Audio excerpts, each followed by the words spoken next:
లోక కళ్యాణార్థం దేవతా కుల్దేవి ఆద్య మహాలక్ష్మి జీజన్ ఆశీర్వాద రథయాత్ర ఈ నెల 22న విశాఖలో ప్రారంభిస్తున్నట్లు భారతీయ అగర్వాల్ సమ్మేళన్ జాతీయ కార్యదర్శి చంద్మాల్ అగర్వాల్ తెలిపారు. ఈ మేరకు శుక్రవారం విశాఖ నగరంలోని రాజస్థాన్ సాంస్కృతిక మండల్ భవన్లో ఏర్పాటు చేసిన మీడియా సమావేశంలో వివరాలను వెల్లడించారు.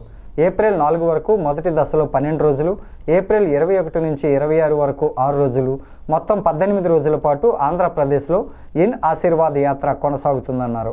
రాజస్థాన్ సాంస్కృతిక మండల్ భవనంలో శనివారం ఉదయం పూజా కార్యక్రమాల అనంతరం యాత్ర మొదలవుతుందని తెలిపారు.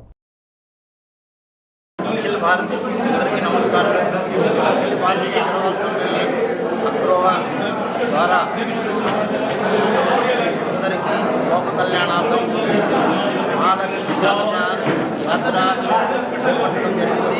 మొత్తం ఆల్ ఇండియాలో నడుస్తుంది. 4 రథాలు, south, east, west, north. South యాత్ర అంటే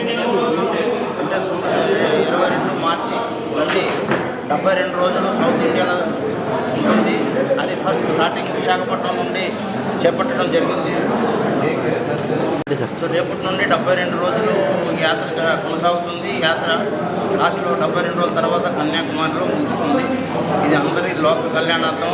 మొత్తం అందరూ బాగుండాలా, దేశం బాగుండాలా, ప్రజలు బాగుండాలా, ఆరోగ్యం ఉండాలా, బిజినెస్ బాగుండాలని చేపట్టడం జరిగింది.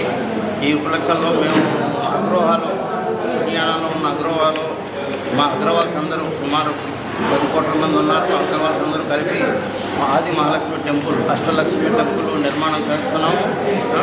అది ఆల్రెడీ దాదాపు 500 కోట్లతో జరుగుతుంది. 50% ఆల్రెడీ కంప్లీట్ అయిపోయింది.